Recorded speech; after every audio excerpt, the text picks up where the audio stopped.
You're listening to the Really Very Crunchy podcast with your hosts, Emily and Jason. Emily, I feel like you're being wildly inconsistent. Why is that? Socks. I recall you telling me that you hate socks, or maybe telling the audience you hate socks. I don't know. And yet here you are in your, what are these? These are the Mongolian These wool? are, I think these might be your Mongolian wool ones. Oh, I've been looking for them. Thank you, Mongolian wool friend. Yeah. Hate, it's fluid. Hate is fluid? Right? I Okay. mean, I did hate That's socks. strong. And now my feet are cold. Now I'm like, hey, maybe socks aren't so bad. I think I hate socks in shoes. When you're just wearing socks, then it feels like you're wearing slippers.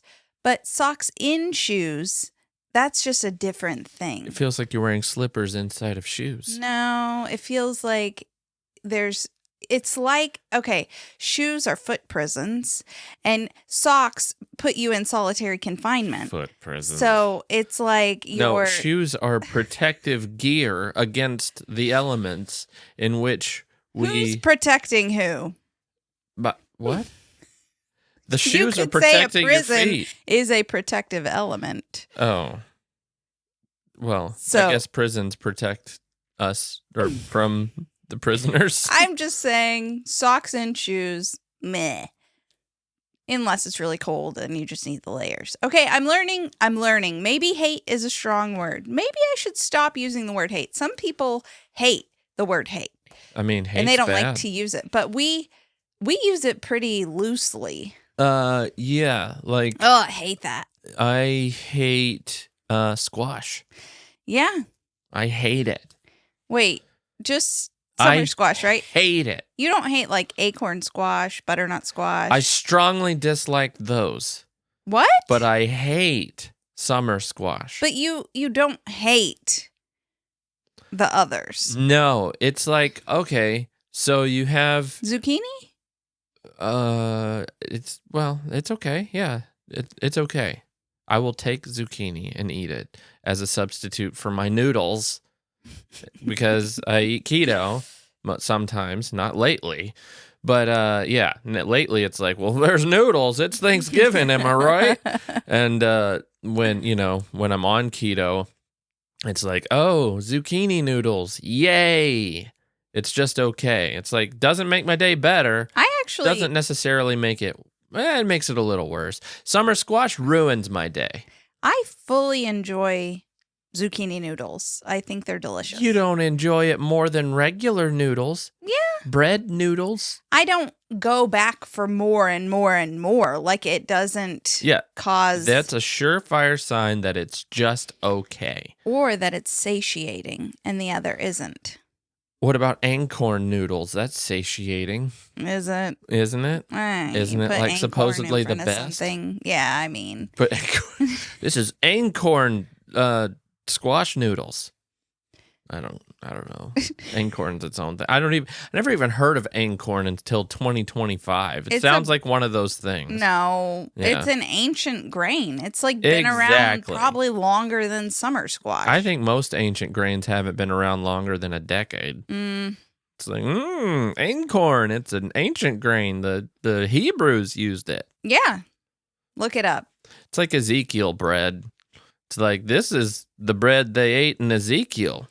It's rough. They didn't know how to make bread back then? Interesting. Probably not. Oh, this is what they ate in the Bible times. I was like, man, I'm glad I don't live in the Bible times. That bread's terrible. Yeah, but if that's all you had, they had never had white bread. So That stinks. You don't think they had Wonder Bread or some version of it in ancient times? They didn't figure out white bread? no. Or even just like standard wheat bread that we have? No. What about sourdough? Was sourdough around back in the day? I mean, surely because they're that just seems like it would happen naturally. I don't know. I don't really know. What- Unleavened bread, so they're not even, like sourdough is a leavened bread. Pete, look up what breads were around in ancient days. We're gonna find out here in a little bit. Pete's gonna do some digging. So, anyway, we'll get a report on him from him in a few minutes. He's not very good at this. Come on, Pete. Yeah, Are you looking at the statue your dad brought back from? from Africa. Yeah, that's where I was looking. Yeah. Okay. Sure. Yeah. I've had that statue around for, I don't know. He got that a couple of decades ago. More than that. I don't know. Were you with me when I got that? I got that as a teenager, I think. Yeah. It's a statue from Africa. Looks a little witch doctory. Mm-hmm. So I don't know if it comes with like, I don't know, mean spirits or something. I don't know where he bought it. It's like, have you ever wondered about that? Like, I don't know, if objects have sort of this, I don't know, bad aura. Juju. Yeah. Well, I've never really thought that, but people have said that to me, like, be careful what you're buying at the thrift store. You never know. Like, Do you believe that? I don't really. I don't think I do. I mean, I don't think there's much evidence for it. There was one thing that I was like, oh, I'm not getting that. Yeah. It was like a little shrine. And well, yeah. my mom buy wanted, a shrine. but it was Mary, I think, or something. And my mom wanted to get it for my cousin, but it was homemade, and it looked really, like it had something going on with it. Yeah. So we left it. Well, we've received free items before in the mail. When people. Oh yeah. And we got some stuff that was pretty witchy. Mm-hmm. And didn't they say they tried to put a thing on it?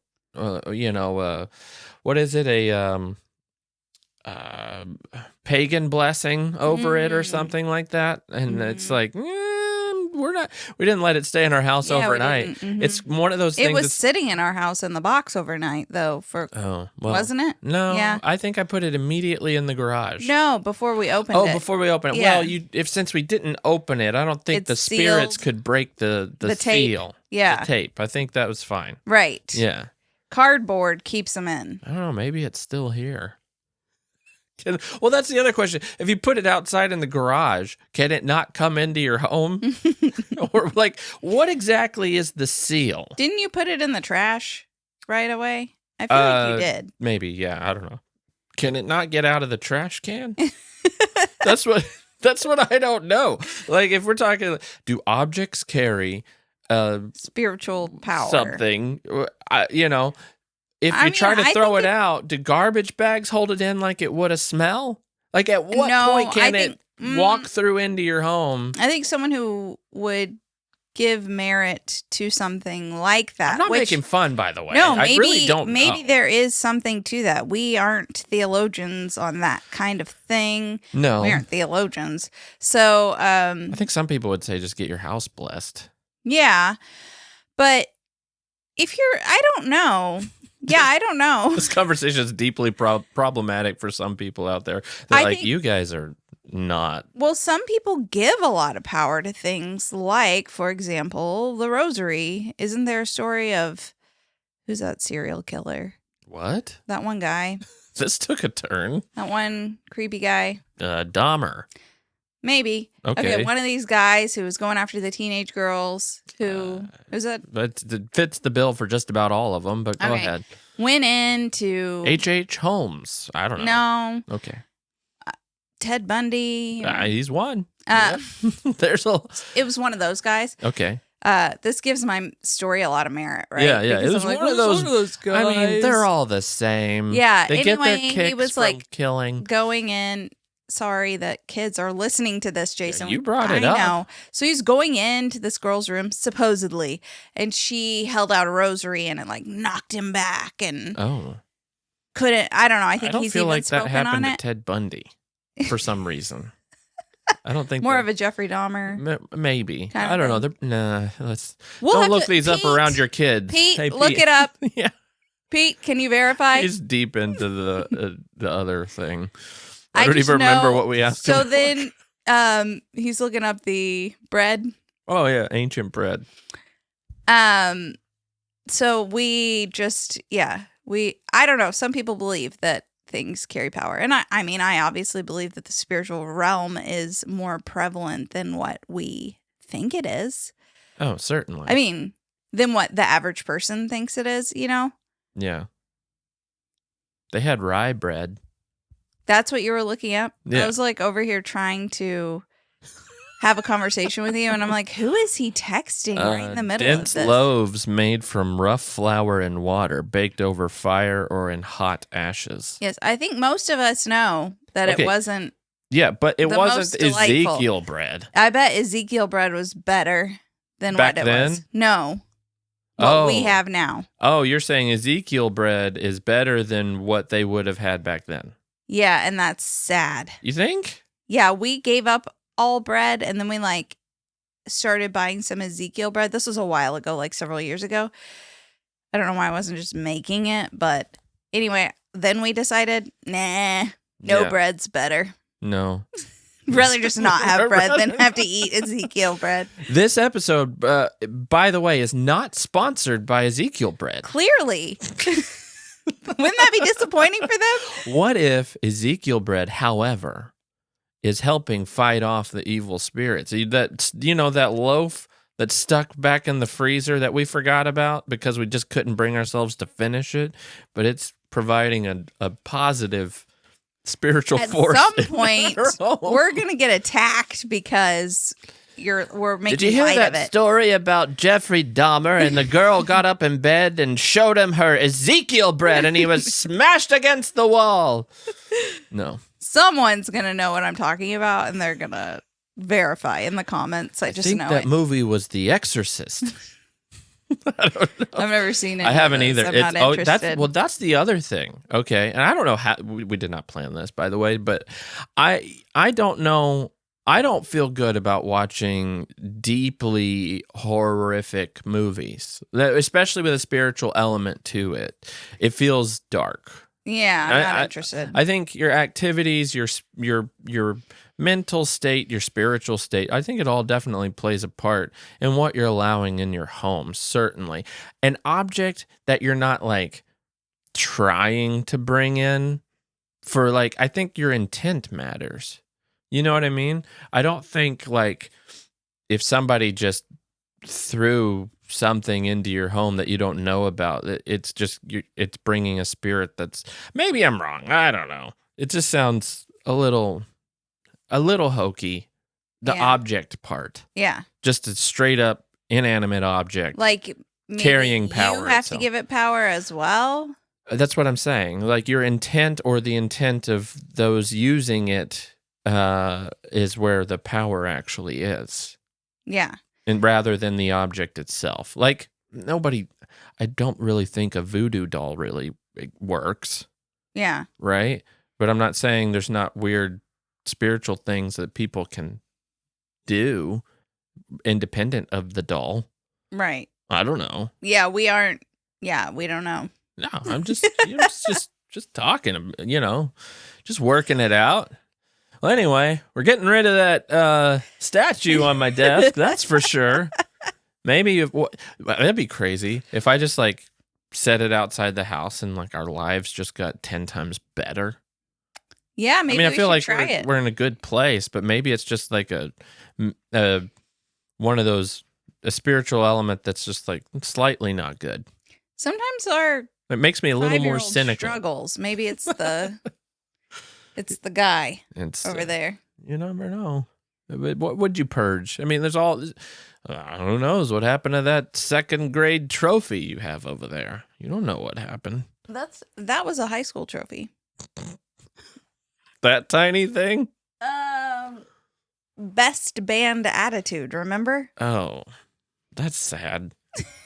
That's sad. I did get most improved one time Oh. in basketball. Oh, Yeah. Third grade. No, I get it. I think it happened more than once. I think it even happened my senior year. Yeah, I thought that's what it was. I think it's happened like 5 times in my life. How much can you get most improved before you're just lousy? Yeah.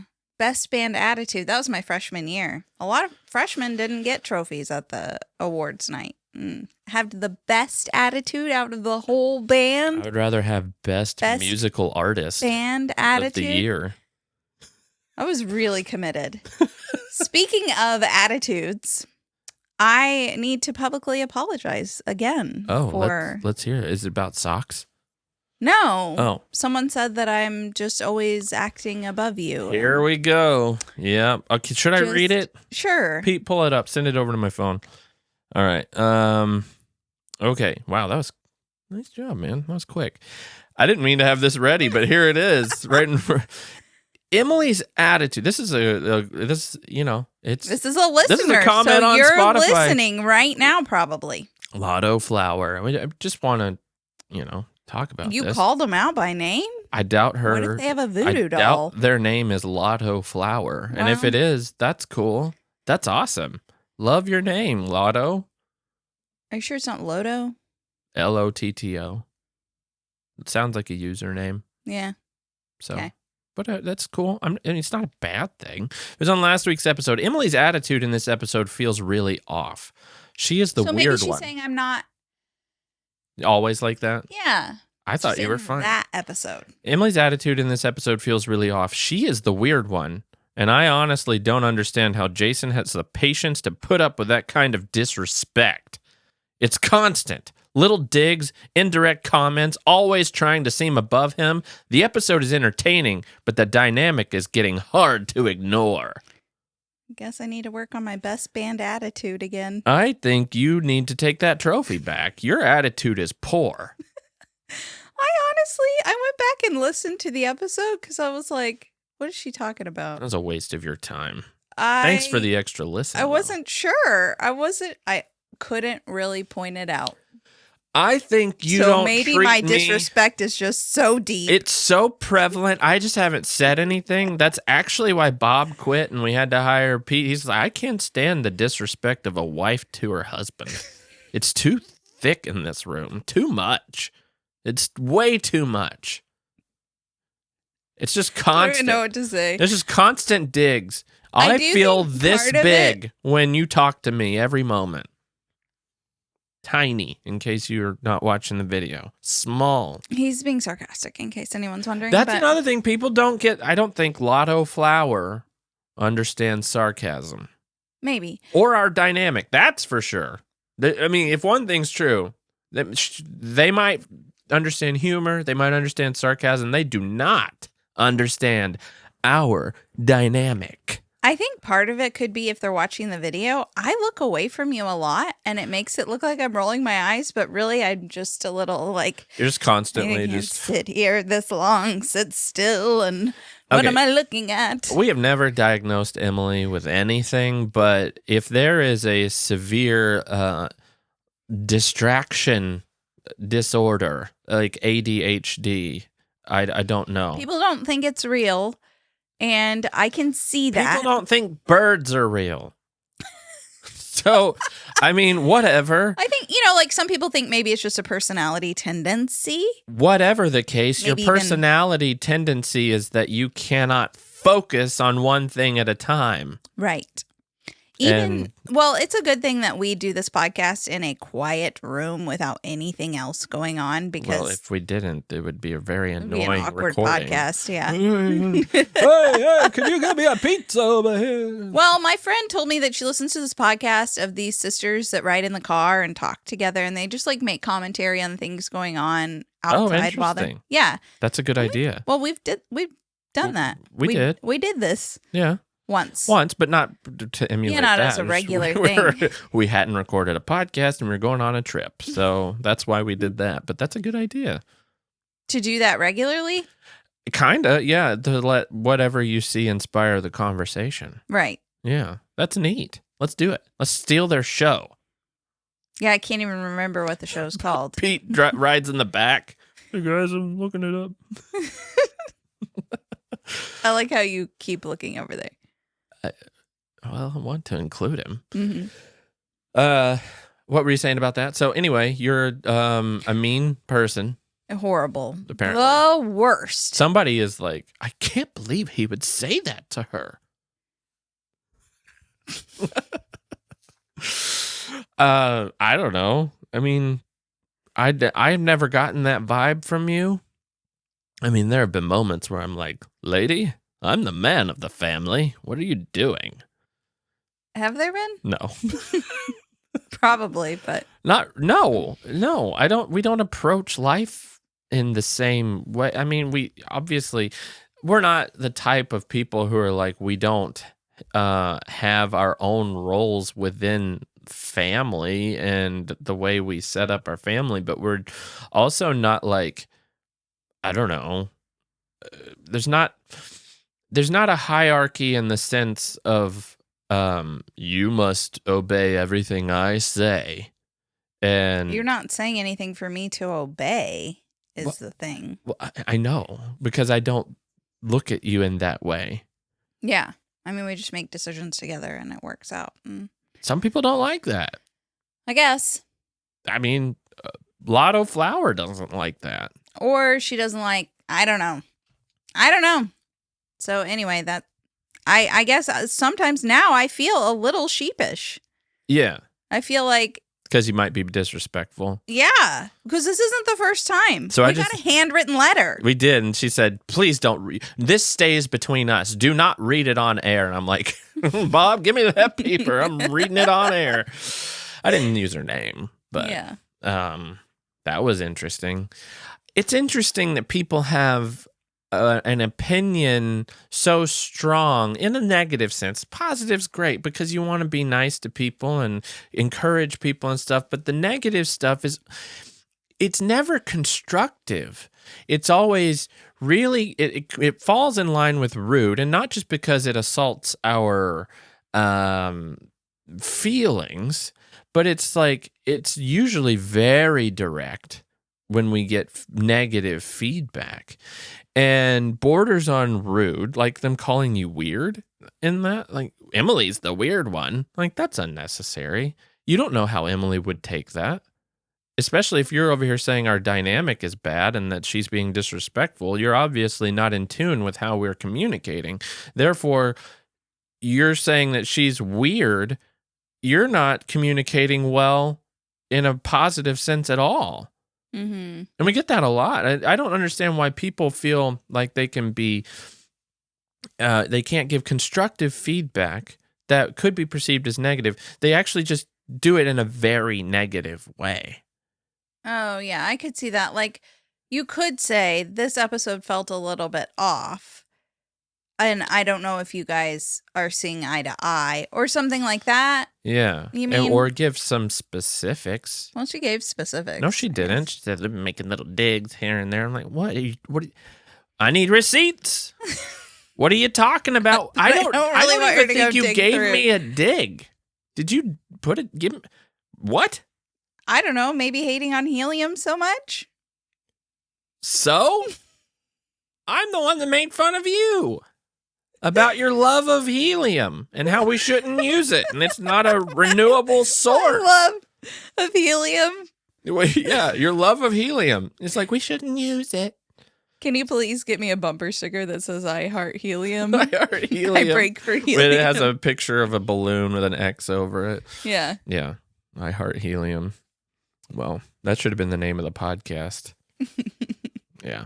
I don't know. People are just, it's hard to not let things like that get under your skin. It's so funny. You can get 1,000 comments on something, and then there's one that just stays in your mind. I have a lot of those. I have several of those. They just wake me up at night sometimes. Wow. Where I'm like, somebody thinks that about me. Somebody out there really thinks that about me. Yeah. That's probably the people pleaser in me. That's just kind of hard to let go of that. That is something different between us. I could not care less. Other than, like, I care enough to make fun of them. I care enough to think that... You care enough to respond sometimes to things.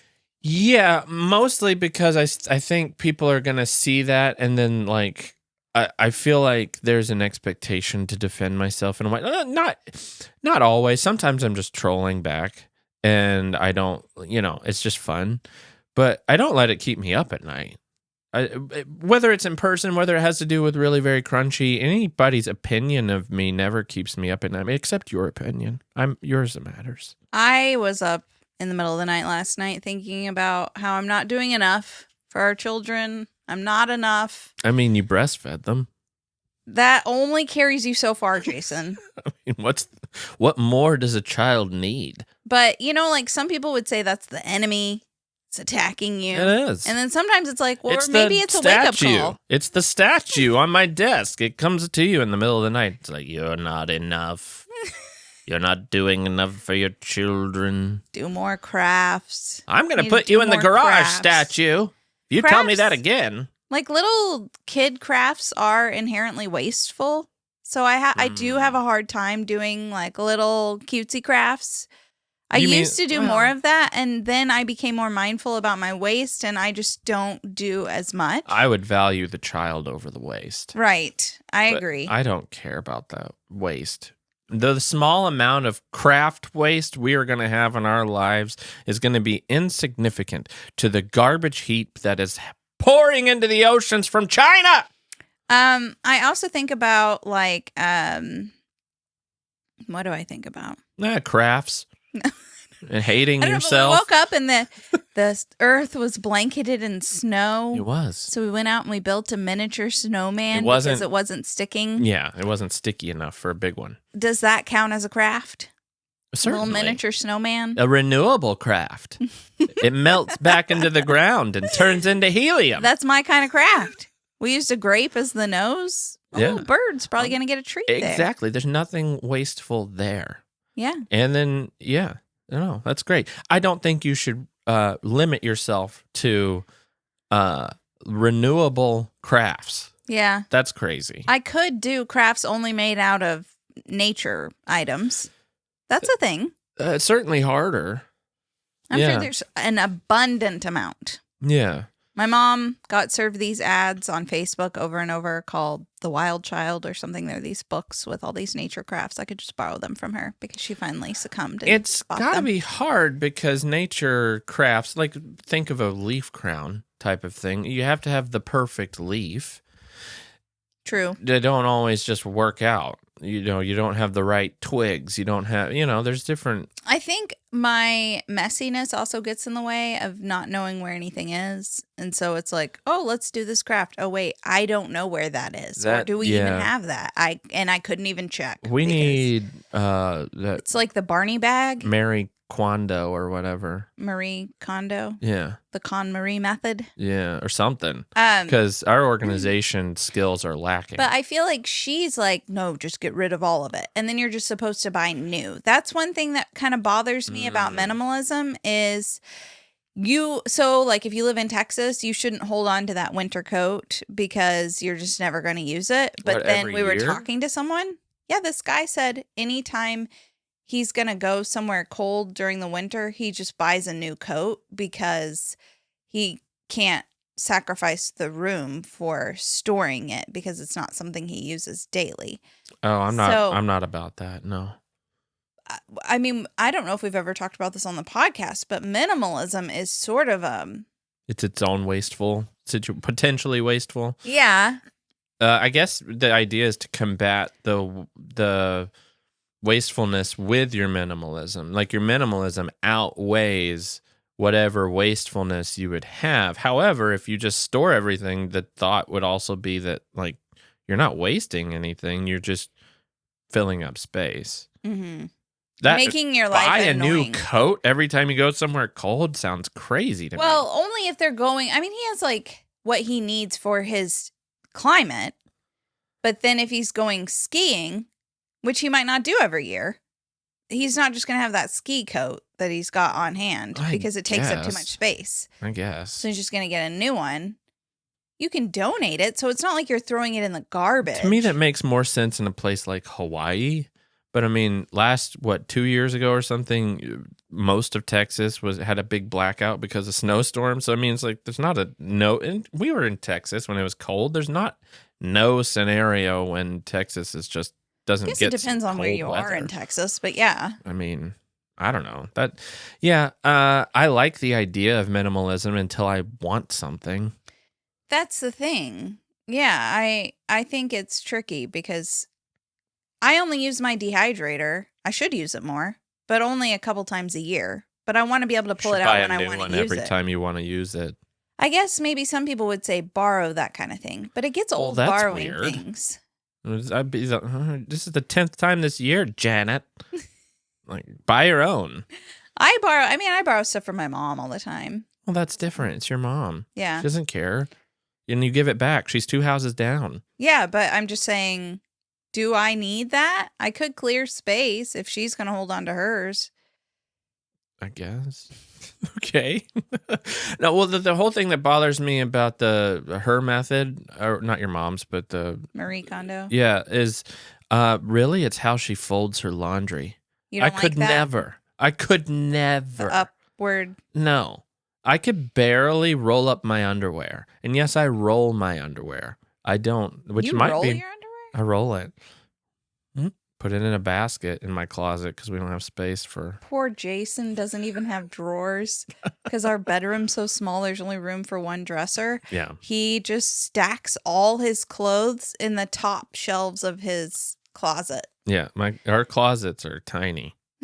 I envy those people with those like walk-in closets. Like, what? That's a bedroom. We could be Con Marie method if we just had a bigger house, right? Like, That's we wouldn't what I even think. have to do anything. You need a giant house just to and we'd fold be minimalist. shirts the way they do.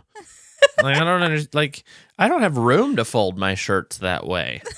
I gotta stuff it into my closet. It's like a 1x4 closet. She says no stacking. You'd be out. I'm only stacking. I know. But I guess maybe she's saying no stacking within a drawer because then you can't see it. That's I why can she see does it because it's up on a shelf. Yeah, you can see everything. I just can't get to it. The top shelf is for things that are out of season, like, hoodies in the summer and stuff. Meanwhile, my drawers, I don't have an item-specific drawer. No. We're Wild West over here. Underwear, any I was drawer. I was putting your underwear away, and I opened up a drawer, and it's like, well, that's not it. Oh, no. Well, that's not it. Oh, no, that's not it. Anything goes in my drawers. Obviously. Just shirts, pants, tights, wherever you want. Just stick it in there. I think we have a psychological problem. I think I might be the only person on the planet who doesn't have an underwear drawer. Nope, I don't. I have a basket in the top of my closet. Basket. But I'm saying I just put it wherever. And then you think you're out of underwear. It's like, no, just keep digging. You'll find a pair. There's always a pair. There's always a pair. Somewhere. Just keep looking. It's probably in my basket, too. No, I've never found your underwear in my underwear basket. No, that's in the top of my reach. closet. This is Yeah. slightly embarrassing. The people understand, like, Our socks are over here still. they are wow, we're a mess. We're a mess, Emily. Our socks are still in that corner. If you haven't seen our sock corner, it's a few episodes back. A couple things have been added. A bookshelf for tiny miniature things. Tiny bookshelf. Yeah. And That cord. there's a sock in there. Yeah, I mean, What's with this cord? You never know when you're going to need to hook up an external microphone for a video. And it's safe in the socks. Yeah. So is this tiny bookshelf. I didn't put that there. You did. I did not put this there. I guess I did. Well, today's episode, we were going to talk about rules. We break all the rules when it comes to storing our underwear. Yep. Unspoken rules, rules that people break. What really inspired it is yesterday. Mm-hmm. We went foraging for a Christmas tree. We have eastern cedars here, and some of them are really pretty. But where we were looking, where it's allowed to cut, none of them were. But so the thing is, in Western Kentucky, we have federal land that you can download a permit for free to cut down one Christmas tree per year per family. There's all these rules like can't be taller than 10 feet, the trunk can't be more than 4 inches in diameter, and I don't know. Basically, it leaves nothing left. It can't be seen from the highway, which I understand that one. You don't just want everything cleared. So we're looking, and the best one I could find was probably like 18 feet.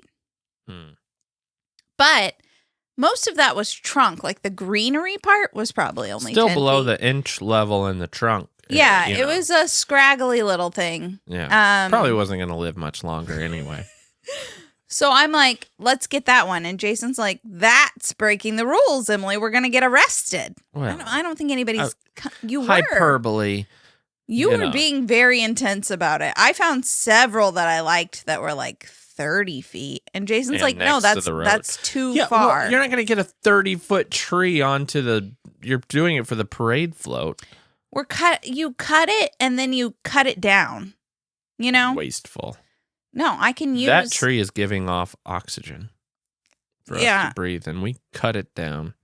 Well, it's allowed. Oxygen's not a renewable source. I don't know. It is because of trees, but not when you cut the tree down. So, anyway, Jason was all like wanting to whip out a measuring tape. And I'm like, okay, this one's like 15 feet. I mean... It's fine.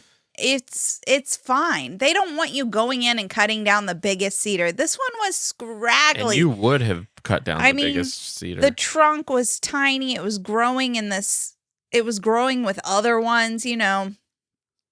And I thought, this is a rule that we can break right now. This 15-foot tree is close enough to 10 feet. Mm-hmm. Could have been 14 feet. In math, you would round down to 10 feet. Well, yeah, okay, yeah. Technically. If it was 15 feet, you round up to 20. Okay, yeah. So, yeah. You're saying that law has a round down, round up option? It's kind of flexible. They just put that so that you're not going out and cutting down the tree so it's for kind of Rockefeller like a speed Center. Limit. They're putting the speed limit on the road so you're not going 90 miles an hour. Right. It's 55. You can go 64. I think you can go 65. I usually manage 10 over without ever getting pulled over. I got pulled over at 8 over once. It was a school zone, and you passed a bunch of buses. No, that wasn't it. Oh. That did happen. But the buses, it looked like, I didn't know how bus stop signs worked. No, there were no children around. There was nothing. It was a dead side road. School wasn't even out yet, it didn't seem. And I needed to get to class, and I just like drove by the buses, and the cop pulled me over, and I was like, "What?" I just like didn't even see any children. You technically I didn't even ran know like I was 14 stop signs. I know. I didn't even know I was. I mean, I saw the stop signs. Did you get a ticket for that? No, he was like, "Yeah, that didn't make sense." Oh, so even though it was the law, he let me go. But no, one time I was on my way to Forest Friends, Southern Illinois, on a highway. Going 8 over. 8 over? 8 over. Well, Illinois is dumb. Over. Yeah. Illinois is dumb. They pull you over for nothing. They're like, Kentucky plate. Pull them over. I didn't get a ticket, though. He gave me a warning. A warning for 8 over? What did he say? Hey, slow down. Yeah. We have speed limits for a reason, miss. Pretty much. There was nobody on the road. I kind of feel like that matters, too. It's like a quota situation. You got to pull over this many people. No, I think like if there's nobody else on the road, you can go a little faster. Not like crazy, but you can push it a little. I do wonder. The only person you're putting in danger is yourself. I guess. Yeah. Well, but if it's super trafficky, yeah, like. Yeah. Do you think, I've never asked a cop this, do they have quotas? Yeah, I don't know. I don't know if that's a real thing. Like they need to get this many tickets out, and so... And is that a rule of theirs? Yeah. Well, a quota is a rule. So you need to hit this many tickets or whatever. Does anybody know that? Leave a comment if you know of the quota situation with cops. People always say that. I know they've always said it, but I've always wondered if it was actually true. Mm-hmm. Because what if everybody's just like really not speeding? What are they going to do? I feel like if you're kind But that's not ever going and to happen. honest, they'll let you go. I've never gotten a ticket when I was pulled over because I was like, yeah, sorry, I didn't realize I was speeding. And they're always giving me a warning. But I've only ever gotten a ticket from those stinking camera things. Oh, One time from a plane camera. They have planes that fly over and give you tickets. Seriously. This area is monitored by aircraft, is what the sign Is says. it not a drone? Well, maybe. It might be a drone. I don't know. Feels like a plane would be really Expensive. wasteful. Yeah. Yeah, I guess so. I don't know. Helicopter, maybe? I don't know. I have no idea. Never thought about it. Drone makes more sense. But, yeah, those are the only times I've gotten tickets and seatbelt. But When you can't give them your winsome smile with a dimple, yeah, drone doesn't care. drone doesn't care about my dimple. Neither should a cop. Oh, what a sweet smile. You know what? I'm going to let you go. If he said that, I'd be, please give me a ticket, weirdo. There was one time we got pulled over and we were all in the car and the kids were struggling and we were just rushing to get home to eat dinner. And he pulled you over and he's like, do you know how fast you're going? And I think you were totally honest. And I was like, man, this is just crazy. Our kids are hungry and we're just struggling. I like spoke over you and he's like, I get that. Have a good night. Yeah, our kids are probably yelling at the time too. And he's like, I hear it. Yeah. Yeah, just get they home. just gotta go. Yeah, take all the speed you need to get home. Just get there. Do what you got to do, man. Yeah. Yeah.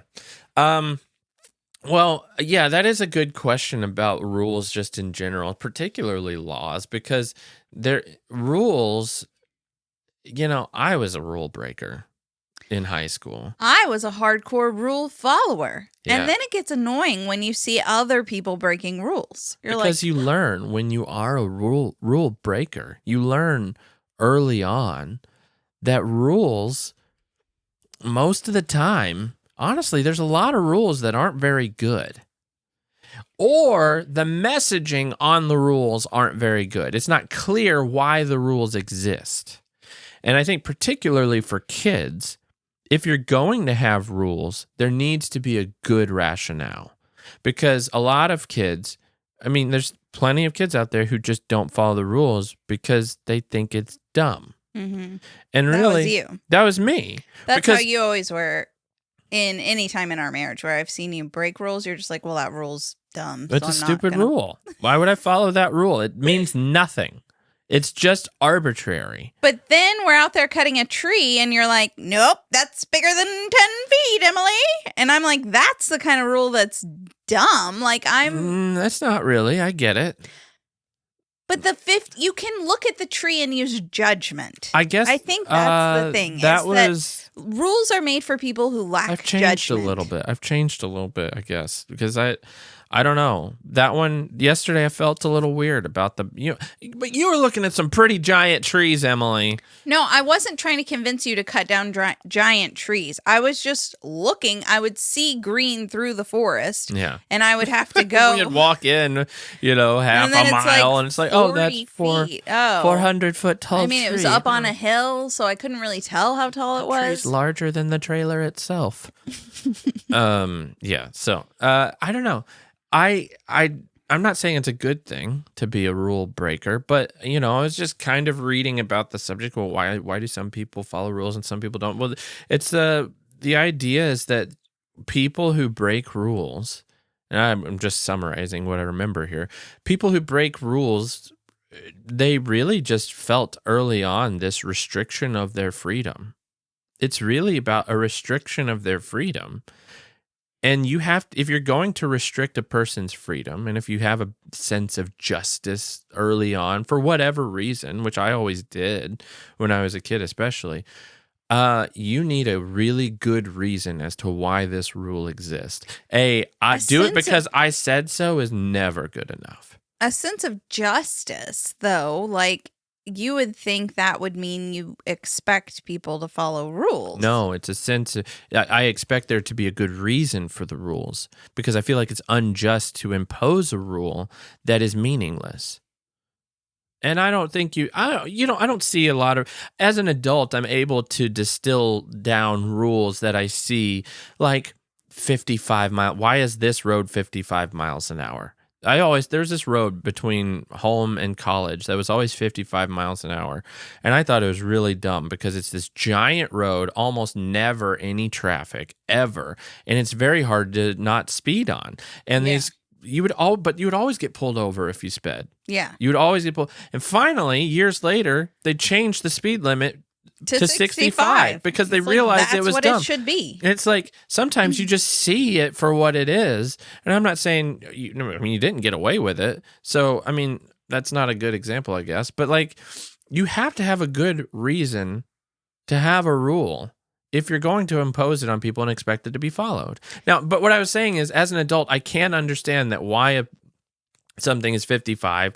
I can see why the tree rule exists. I can see why certain rules exist. It's so that people don't take things to the extreme. They don't want it. They don't want the law down to the letter. They want it for the general idea. Spirit. Yeah. But the spirit of the law. Why were you being so intense about the 15-foot tree? I don't know why. You were being so intense. There's wasn't nobody being around. Intense. No, Come you're on. just like, we can't get that one. No, we can't do that. No.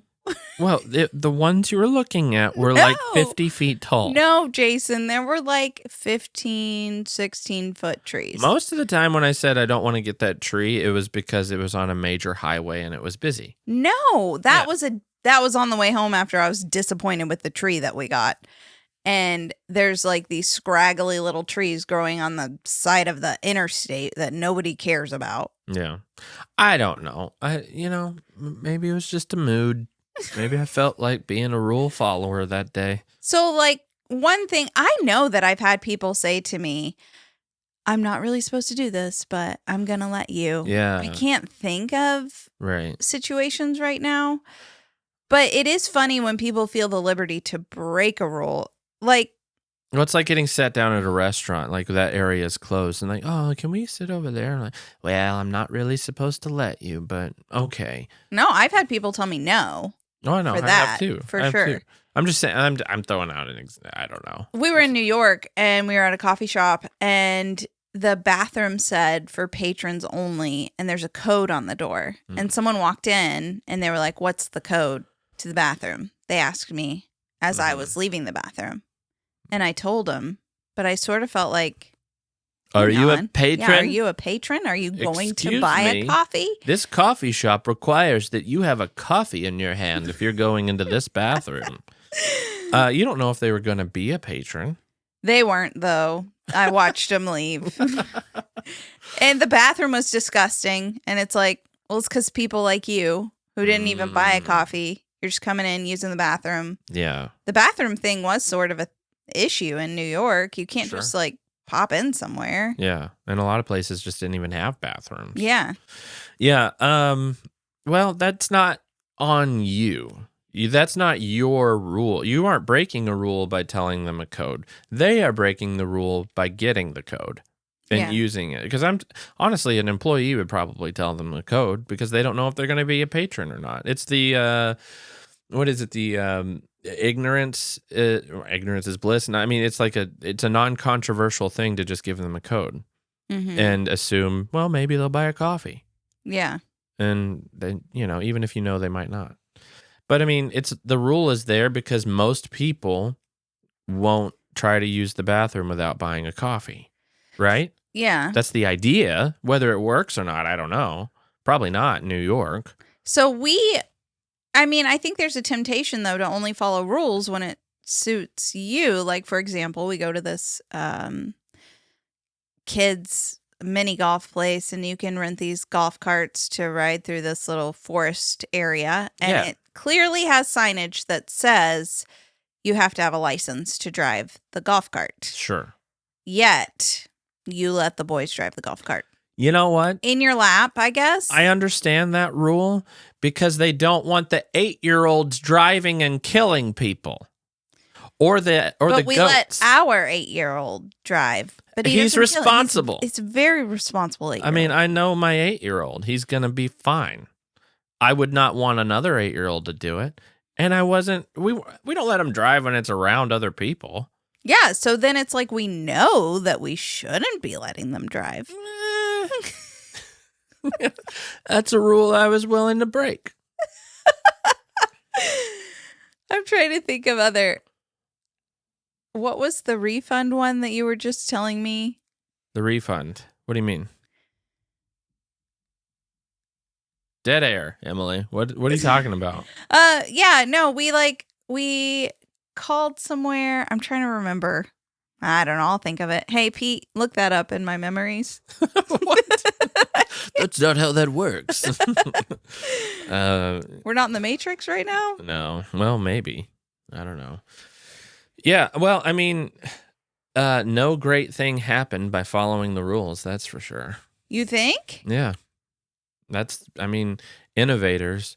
There's social rules too, not like that are just there's explicit rules, and then there's like social norms, which are considered rules of society. And like, there's no great innovator who wasn't breaking some sort of rule, whether it was a social norm or an actual rule or a law, whatever. I mean, great scientists of the past were killed for saying things like the earth revolved around the sun. Things like that. It's crazy stuff like that. But yeah, I mean, some of your biggest innovations in life came from breaking the rules. The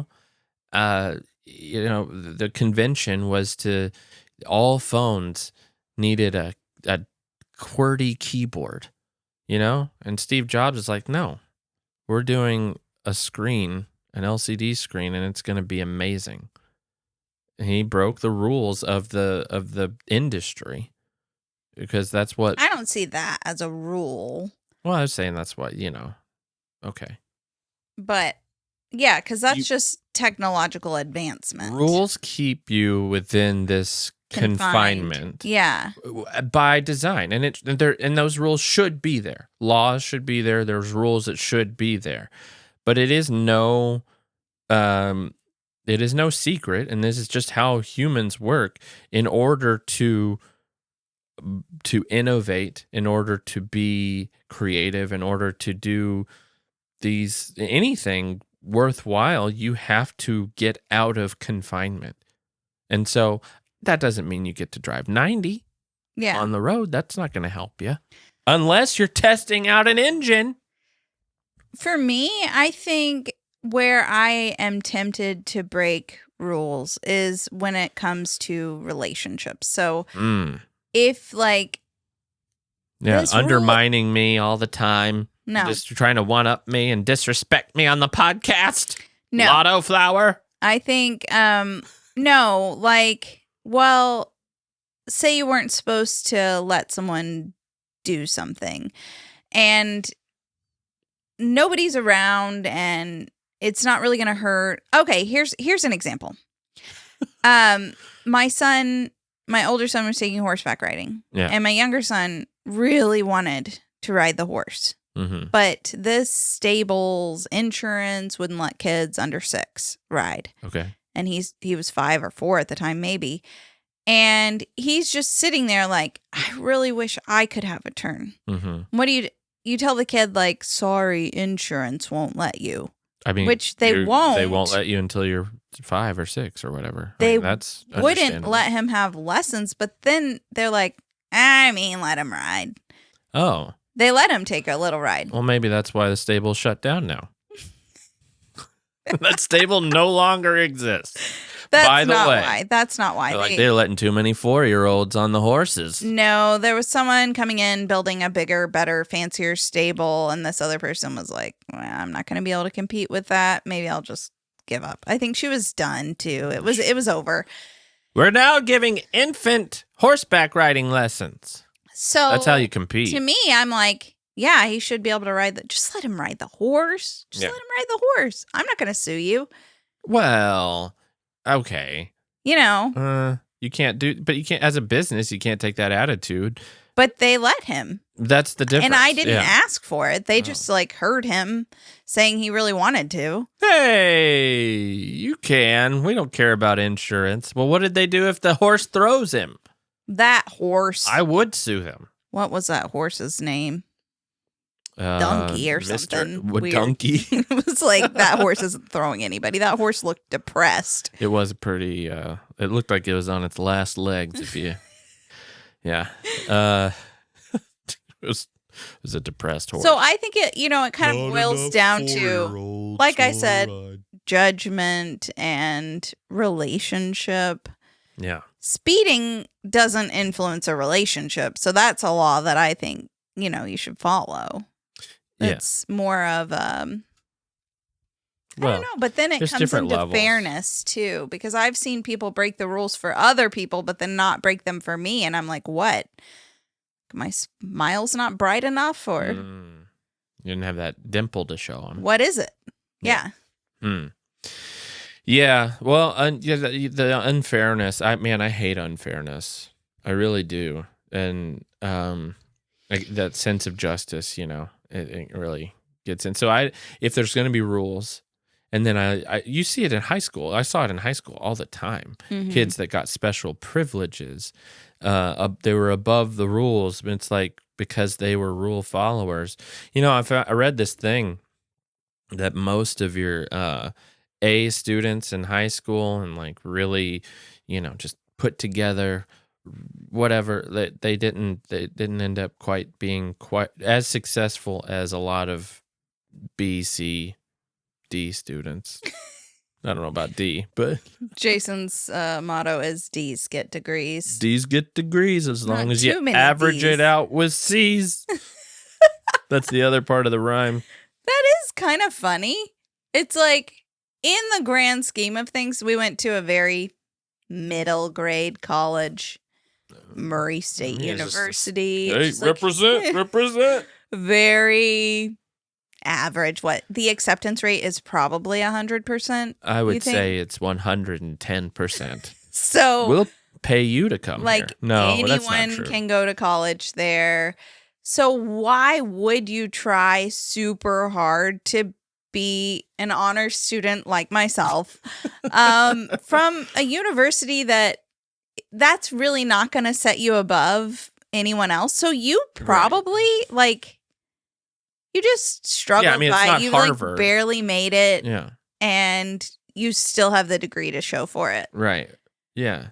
Well, I think I don't know if that's true in college, and it surely depends on what you're studying. I was thinking more so high school, and that you have your I think that study was on valedictorians and how non-valedictorians tend. I mean, obviously, there's more of them, so there's there's a secondary valedictorian or whatever, and there's the one that was the valedictorian. Yeah. Is that how it is? Salutatorian. Maybe. You weren't one of them, clearly. I have no idea how the system works. I never listened to their speeches, nothing.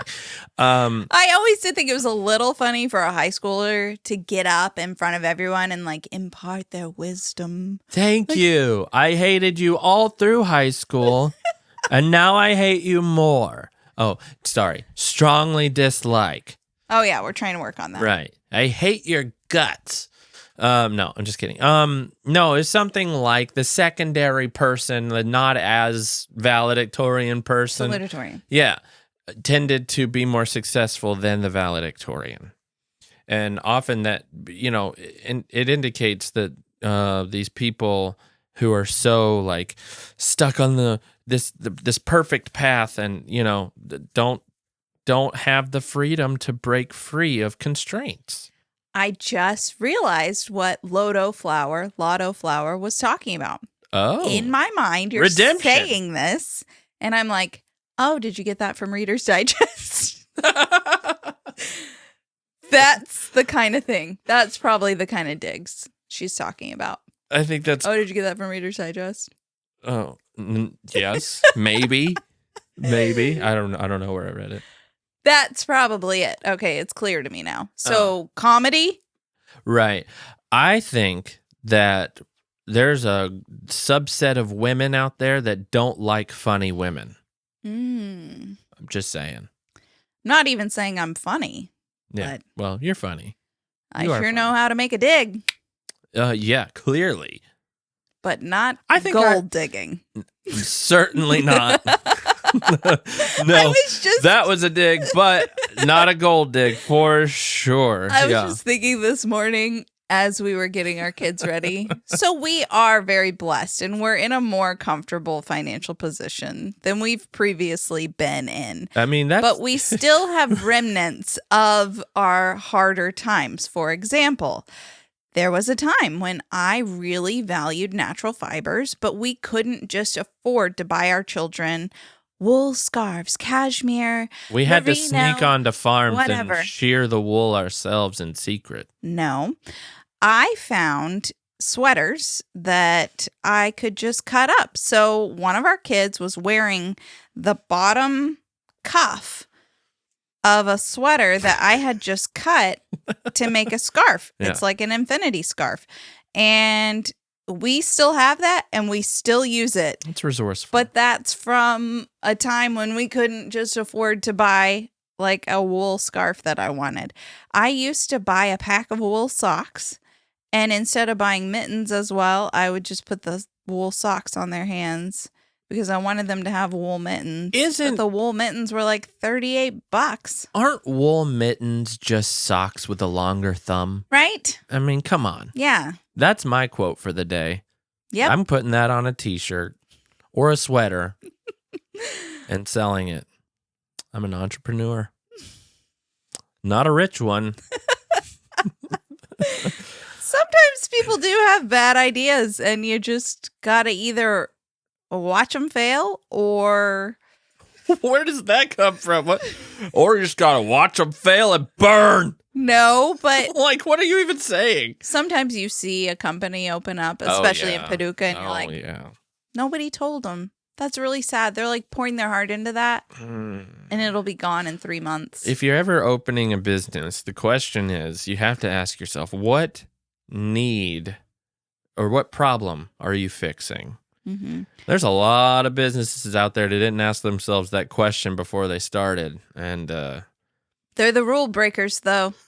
Well, I never said that it was always going to be beneficial to break the rules. Listen, me breaking the rules, being a rule breaker, made my life a lot harder in the beginning. There were days where things just didn't go. Detention is not fun to go to school after school every day. I had detention one time. I'm trying to think about what it was. Of course, it was just one. And I was devastated. I'm telling you, devastated. Oh, I know what it was. My parents, I didn't even have my own cell phone. My parents told me to bring their cell phone to call them after band practice was over. Like, I did not have, it was a Nokia flip phone. What am I going to do? Pull it out and play Snake? That's what I would do. Like, I did not have this thing. Yeah. My parents told me to carry it. Anyway, whoever handed it to me didn't turn the volume off, and then it got a call, and then there I am with a cell phone that wasn't even mine, that I didn't even like carry on a regular basis. Who was it? No, I don't even remember what happened. I got detention though. That's crazy. I was just like, you know, that detention wouldn't fly today. Turn your phone off. Yeah. I had to stay after and copy out of an encyclopedia or something. That's weird. Yeah, it's a weird. That's so weird. I know. Pointless. Let me do my homework. How many weeks are in a school year? 30. 30? I don't know. I probably had about 30 detentions a year. You got detention every week? No. There were some weeks where I had like 3 or 4. When I was in high school, you couldn't show your shoulders. You had to wear sleeves that were like covering because of all of your tats. So I had like these little cap sleeves. Mm-hmm. They were technically sleeves. You can look at them and see that they're like sleeves. The belly shirt of the shoulders. But I got in trouble because my cap sleeves were just a little too short. Mm. And so the dean of students came up to me and was like, your shoulders are provocative and distracting. I mean, your shoulders Thank are you. provocative, and they do distract me. So I had to go. They sent me to change my clothes.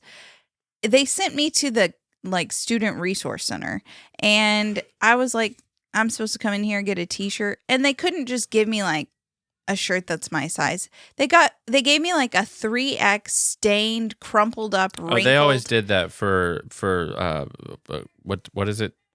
Clothing, dress code violations. They always gave you the worst clothes possible to change into. I feel like that also wouldn't fly. Like, no, let's humiliate this person. yeah, it was awful. Yeah.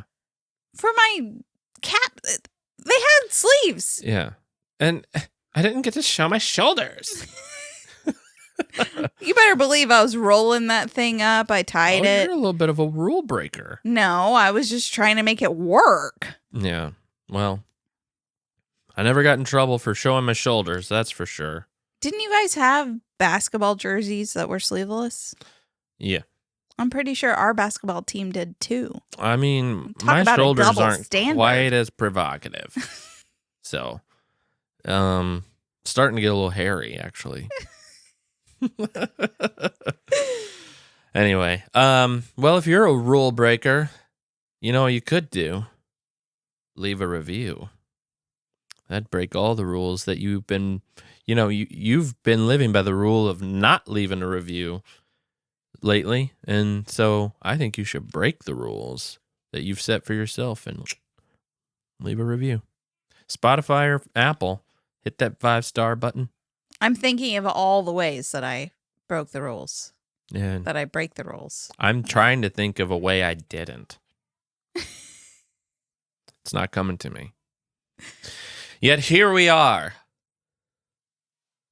in our room with a fake person looking stuff up for us. Yeah, thanks for all your work today, Pete.